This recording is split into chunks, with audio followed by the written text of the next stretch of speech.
All right. Thank you, Dan. That was really it's fun to see some laughter during a graduation speech, especially during this time. Hope everyone is enjoying the pictures. This is what college has been for him. So our next speaker, we're going to take someone from the class of 2020. A magnificent student, valedictorian. I'm not even really sure what he majored in. We only have grades from one class. This guy, we're not sure if he worked hard or he got lucky. But this year's valedictorian is Mr. Kevin Israel.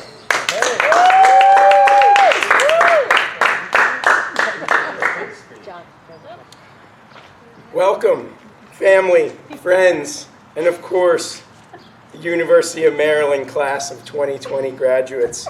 We did it. I am so honored to be standing before you all today as class valedictorian. Now, before you say anything, I know I'm as shocked as you are. When I was approached yesterday afternoon by President Lowe and Associate Vice Chancellor and Dean of the School for Zoom Education, Tim Israel, to give this speech to you all today, I realized in that moment that I had absolutely no idea what my speech should be about. Never, in my wildest dreams, could I have ever envisioned being in this position today. Seriously though, I really had no idea I was even in the running or even in the school until about 24 hours ago. So when I found out that due to a pandemic, all my classes turned from pass-fail, except for one that I received an A in, and that was called The Impact of Music on Life.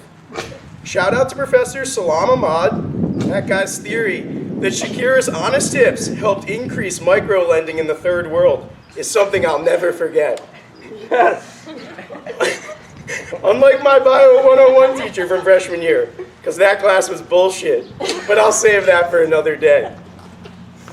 Anyway, as I sat down to start thinking of ideas for this speech, I realized I had been training for this moment for 4 years, deep inside the halls of McKeldin Library, or the biology psychology building where I took almost all of my classes.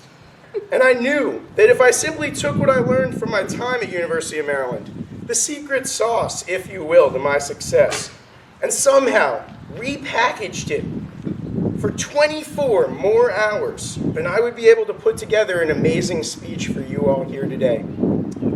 It's my last dance, if you will. So naturally,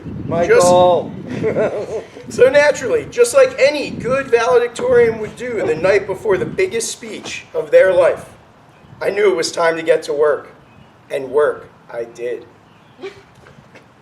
First, I played Pokemon Yellow on my Game Boy Advance for at least 3 hours, maybe 4. Then I took a nap. I mean, after all, my eyes were really hurting from all that Pokemon, and I was tired. When I awoke, I decided to work out. Sorry, I'm not sorry that I wanted to look good for you all today. When I awoke... You thought that was so funny. I like that one, I'm sorry.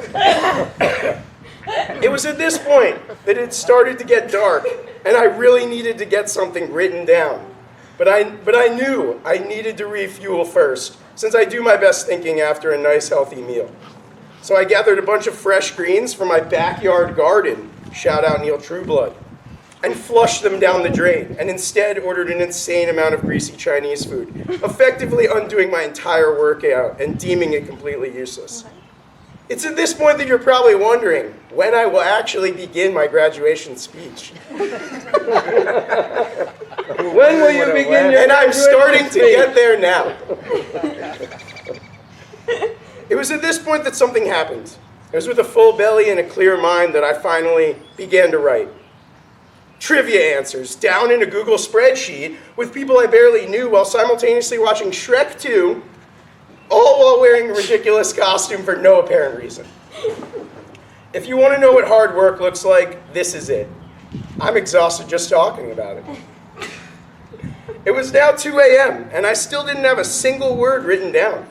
The clock was ticking, and I was beginning to think my plan had failed. Could I recreate the magic that led me to this point? Why is it that the best ideas always come to mind after 2 a.m. while listening to the song My Type? I guess some things are better left unexplained. And just as the sun began to peek over the landscape, I finally, actually, got a brilliant idea that would change everything. Search Google. Google had always been there for me through thick and thin during my time at University of Maryland. Like all those times my mom's old Camry broke down and I couldn't do the assigned reading because I was waiting for AAA. Google was there. Or when I decided to watch The Voice and then The Four back to back each week while stuffing my face with Frosted Flakes instead of studying for my exams. Google was there. Or when I I lost my place. Or even when I tried my first Four Loko Find your and place. couldn't write my research paper for obvious reasons. Google was there. Google was even there that one time I went to Buffalo Wild Wings and it started pouring rain while I was walking back. So I decided to blow off my homework that night and play in the rain and eat those wings. If you're judging me, you've obviously never eaten Buffalo Wild Wings in the pouring rain because it's fucking exhilarating. Yeah! Wild Wings! BW3! I began searching Google for the best valedictorian speeches that the internet could supply me with, and what I quickly realized was that all valedictorian speeches are the same. They start with an inexperienced and underqualified speaker at a podium, standing before a large audience of students, parents, and teachers. That speaker always chooses to give a speech aimed to offer guidance, advice, and/or an approach to life that imparts wisdom on everyone, even though that person imparting that wisdom is far too inexperienced and underqualified to really be taken seriously. All the while, he continually reminds you throughout his speech how inexperienced and underqualified they are, before proceeding to shovel guidance, advice, and an approach to life down your throat anyway. So like the studious student everyone's always known me to be, I chose to follow that format to a T, almost flawlessly if you ask me. All that's missing now is the part where I impart my wisdom upon you with my closing remarks. My job here is done. With that said, there's many things I could leave you with, like take the extra 5 minutes to cook your pasta sauce because it tastes better. Don't drink vodka because you're probably allergic to it. It's okay to cry while watching Flicka because it's a really good movie. I cried so hard.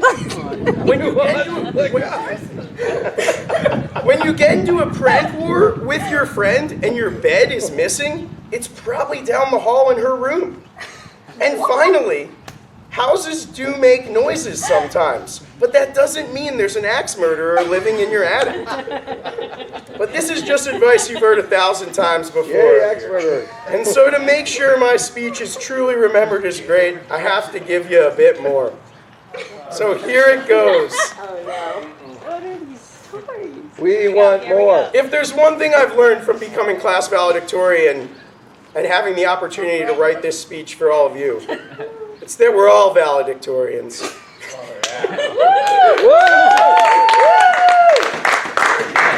Cliche, I know, but cliches are also a huge component to writing an effective valedictorian speech, apparently, according to Google. I say we're all valedictorians because, truthfully, everyone here, at least metaphorically speaking, knows what it's like to be inexperienced and underqualified and have to get up in front of a large group of people and give them guidance and advice on topics they know nothing about. For some, it may have been in an office. For others, it may have been while they held their first kid. And for the remainder of you, it could have happened at the top of the tallest pyramid in Mexico, wondering, how the fuck am I going to get down?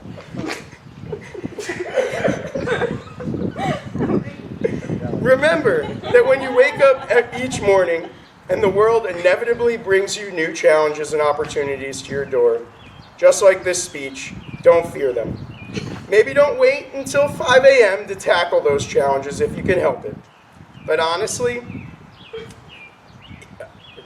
if you can't, just remember to own it. Wake up each morning as if today were on purpose, the good and the bad, because there's nothing coming that you can't handle. You have everything you need to be successful in life. So live in the moment and enjoy the journey, because this speech is just the beginning. Thank you, and congratulations.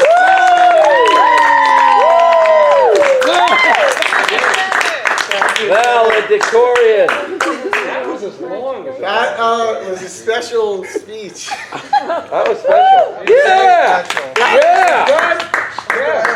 Yeah! So You have to read between the lines. we have one more special performance, and this is from the school choir. We always have to have the school choir sing before we let them get their diplomas. So I'd like to call up all the graduating seniors that are in the choir, and they'll be singing. There's only one. Yesterday, Emily surprised me and said, I'd like you to do a song. And I thought, what? That sounds scary. But in the wee small hours of this morning, I thought, for Emily, I'll embarrass myself in front of the whole family, or most of the whole family. So I got a little ditty here that's been amended. And it goes like this. You know you're not in yet, so do it right. I know. This is a big moment here. Better clap whether it sucks or not. Seriously. I This see comes up at the wedding. trees of green, red tulips too. I see them bloom today just for you. And I think to myself, what a wonderful world. The colors of the rainbow, so pretty in the sky. Also on the masks of people going by. I see friends not shaking hands, saying, how do you do? They're only saying, I love you. I see babies crying. I watch them grow. They'll learn so much more than I'll ever know. Then I think to myself, what a wonderful world. I see a girl all grown up. You see her too. Her world now is sunny and blue. And I think to myself, what a wonderful girl. Yes, I say to myself, what a beautiful girl. She's graduating now, and that's pretty neat. But soon she'll be heading just down the street for more schooling feats. You know she'll do well, 'cause she's got the ticket and she's pretty swell. And I think to myself, what a wonderful girl. Yes, I say to myself, what an intelligent girl. So Emily, here's to you. I lift my glass high. Come all of you sing. Now don't be so shy. And I think to myself, what a wonderful girl. And I say to you all, what a Well, that's the choir. wonderful. That's the choir. That's a choir right there. Great. I wasn't invited to speak. I hope I pass the audition. Neil will be starting his recording artist career very soon. Is he selling the CDs afterwards? He might be selling CDs after this. Yeah, we got merch But we'll too. see. All right, so we're at the big moment, the moment you've all been waiting for. Not you, sorry. Oh. The moment you've all been waiting for, where we are going to celebrate the graduates. This is a solemn occasion. Here we go. So, in honor of our nearly summa magna cum laude student, I'd like to present our only graduate today. We don't have to go through alphabetical order? Thankfully, we can skip a lot of people. Emily Israel!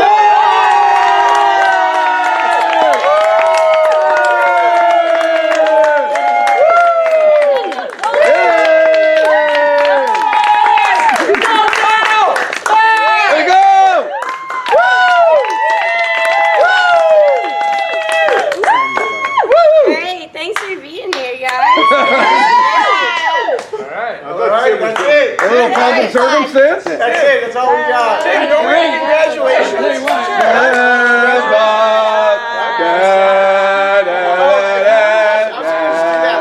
Ba ba ba I think people want to see it.